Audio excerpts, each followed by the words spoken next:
Zee 24 तास एक पाऊल पुढे। बातमी निकालाची। राज्यात विधान परिषदांच्या 6 जागांचे निकाल आज जाहीर झाले। यात भाजपने विदर्भात 2 जागा मिळवल्यात, तर लातूर उस्मानाबादची जागा काँग्रेसच्या दिलीप देशमुख यांनी राखली आहे। तर परभणी आणि रायगड हे दोन्ही गड राखण्यात राष्ट्रवादीला यश आलं। मात्र छगन भुजबळांच्या नाशिकमध्ये मात्र शिवसेनेनं राष्ट्रवादीच्या तोंडी शब्दशः फेस आणलाय। राज्यातल्या विधान परिषदांच्या 6 स्थानिक स्वराज्य संस्थांच्या निवडणुकीचे निकाल जाहीर झालेत। यात भाजपला विदर्भात अनपेक्षित यश मिळालंय। चंद्रपूरची जागा भाजपनं काँग्रेसकडून खेचून आणली आहे। ठेकेदार आणि भाजपच्या श्रेष्ठींशी जवळीक असलेल्या मितेश भांगडिया यांनी काँग्रेसच्या राहुल पुगलिया यांचा पराभव केला। काँग्रेसचे जिल्ह्यातले मातब्बर नेते आणि माजी खासदार नरेश पुगलिया यांना हा मोठा धक्का मानण्यात येतोय। तर अमरावतीचा गड राखण्यातही भाजपला यश आलंय।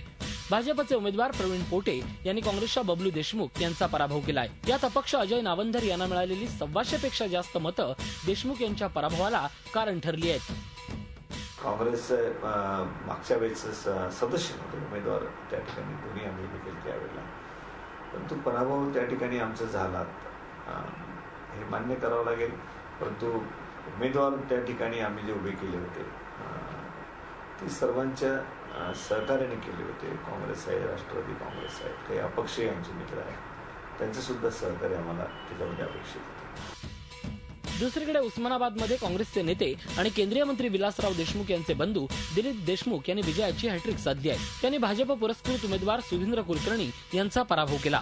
राष्ट्रवादी काँग्रेसच्या पदरातही 2 जागा पडल्या आहेत।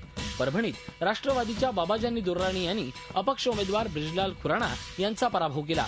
तर रायगडमध्ये जलसंपदा मंत्री सुनील तटकरे यांचे बंधू अनिल तटकरे पुन्हा निवडून आलेत। त्यांनी शिवसेनेच्या उमेश शेट्ये यांचा पराभव केला। काँग्रेस राष्ट्रवादी आघाडीचा हा अतिशय गौरवास्पद आणि अभिमानास्पद असा विजय असे या निमित्ताने मी मानतो। या 3 जिल्ह्यांतील मतदारांनी, शून्य मतदारांनी हे निर्विवादपणाने सिद्ध केलेलं आहे। आम्हाला राष्ट्रवादी काँग्रेसची आघाडीच कोकणामध्ये आणि महाराष्ट्रामध्ये कार्यरत ठेवायची आहे।